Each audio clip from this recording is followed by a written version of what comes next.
Okay, this is a continuation of problem number 15 for section 8.1 trigonometry. So I was about to find this hypotenuse, which I called R1. I was standing on this 25-degree angle. And I was thinking of what I'm going to use, which trig identity I'm going to use to help me find R1. I want to drag this number into the problem because it's the only number I've been given as far as the legs go. So I want that to be in there. That's called opposite. And I want the hypotenuse to be in there so that I can ultimately solve for it. So that the trig identity that uses those two, opposite and hypotenuse, would be sine. So sine of the angle you're standing on is equal to opposite over hypotenuse. Okay, you're going to notice that in many of these problems, and this will extend into sections 8.2 and 8.3 when you're doing law of sines and law of cosines, a lot of times the variable that you're solving for is going to be in the denominator, and you're not actually solving for that variable unless it's in the numerator. This right here, sine of 25, that's in the numerator. 1 mile, that's in the numerator because sine of 25 degrees is sine of 25 over 1. So that's considered to be in the numerator. So what you need to do to actually be solving for R1 is switch these two. This is a shortened version of cross multiplication, a one-way cross multiplication. And all you do is you let these two switch places. So R1 comes up here in place of the sine of 25, and sine of 25 jumps into its place. They just switch places. It's the easiest way to say it. And every time the variable that you're solving for is in the denominator, you're going to do this so that it's in the right position for solving. Then go ahead, put this in your calculator.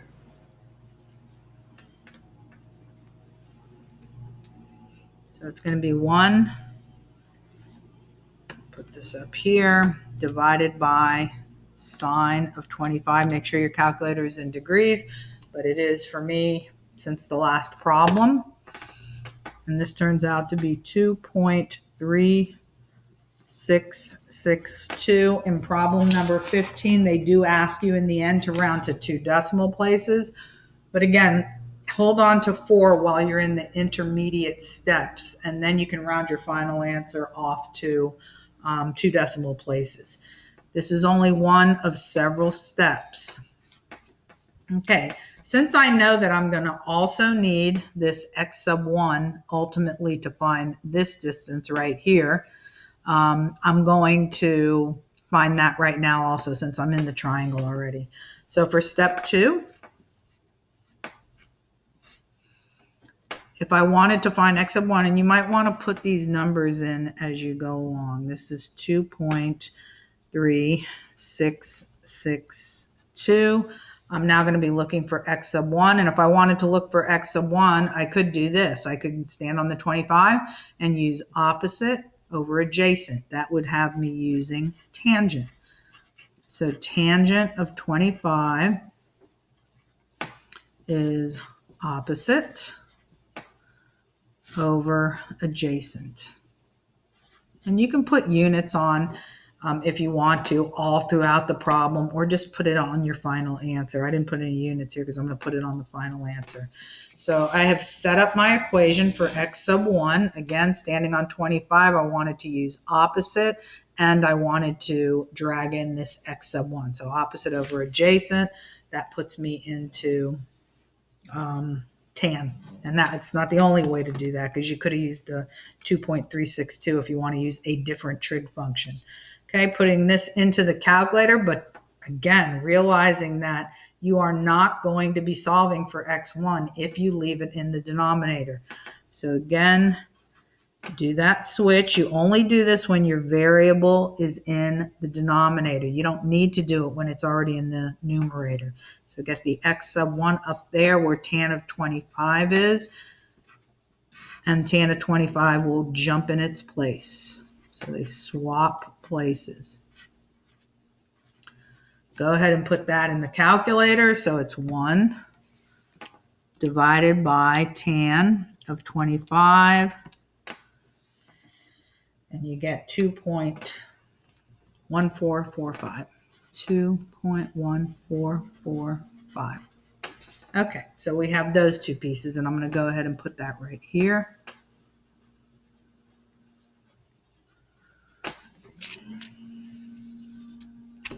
I'm also going to move this over a little bit just so I can have a little bit more room to write that.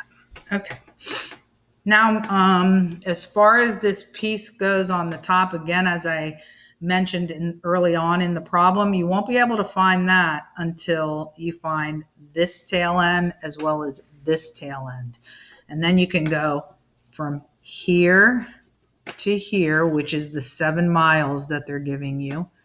From there to there, you can take off that tail end and that tail end and be left with just the middle, which will be equal to this. So successive steps. Now we're going to move over to the triangle that's pointing to the right, and we're going to use the same steps that we did over here. We're going to need that R2 because it is part of this path that goes around the bay. We're also going to need the X sub 2 to get that top part. So I'm going to be doing the same steps. Okay, so step 3. Here I am getting R sub 2. So I'm going to go sine of 35 degrees. I got the 35 degrees from the 145. These two make up 180 degrees. So sine of 35 degrees, I want to use opposite and hypotenuse. So sine of 35 degrees is equal to,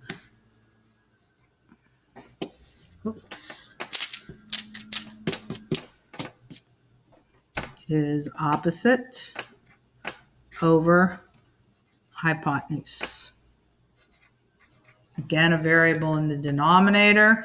So I'm going to switch these two. I'm going to get my R sub 2 at the top, and my sine of 35 will jump down into the denominator in place of the R2.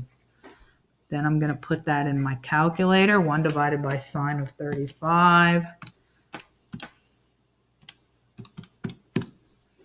1.7434.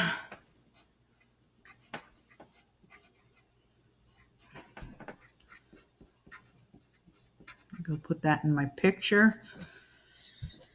And then let's see what else. I need the X sub 2. So this will be step 4. Okay, so for X sub 2, I want this in my problem. I'm still standing on the 35 degree angle. This time I'm going to use opposite. This one is opposite to where I'm standing. So opposite and adjacent. That'll be tan. Just like when I found X sub 1, I did tan. So tan of 35 degrees, I'll let you see what I'm writing, is opposite over adjacent. Switch these two before putting it in the calculator. So X sub 2 is equal to 1 over tan of 35. So X sub 2 is approximately, let's get that in the calculator. So 1 divided by tan 35 degrees, 1.4281. Okay, put that in over here.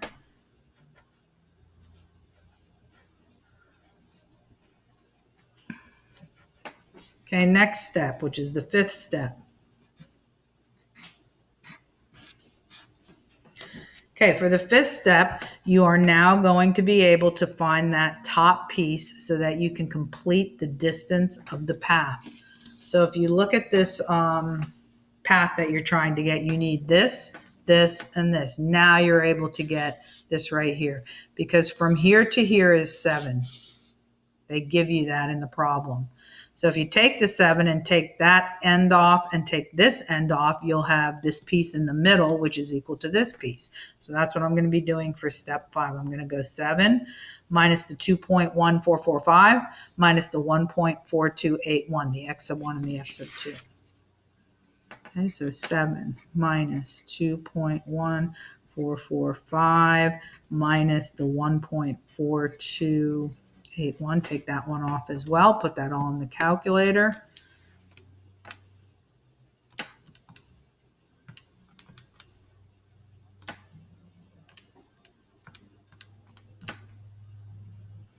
Okay, 2.1445, 1.4281. Okay, got all those in correctly. And this ends up being 3.4274. And that's going to be the length at the top.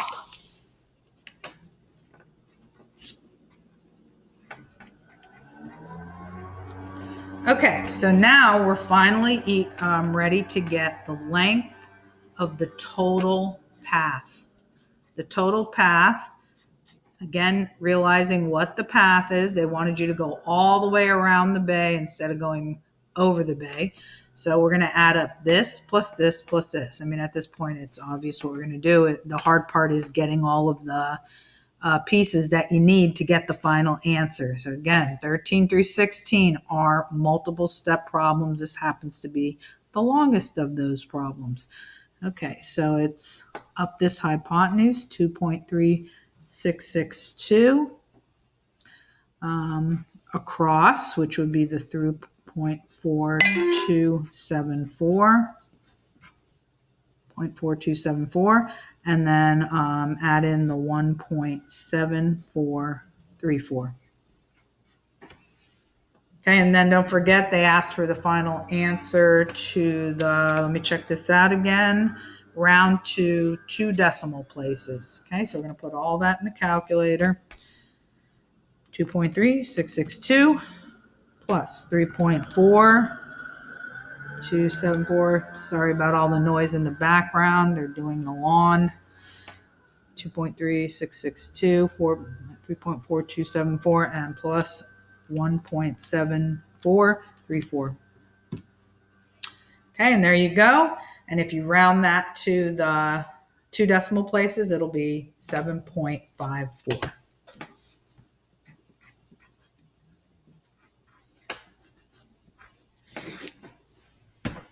Okay, and I believe that's what I have right here. And then just go ahead, and everything's in miles, so you can then put, but I think they provide it for you because these this outline is actually grabbed from my math lab, as all the outlines are. Okay, that completes problem number 15, and in the next video I'll do number 16.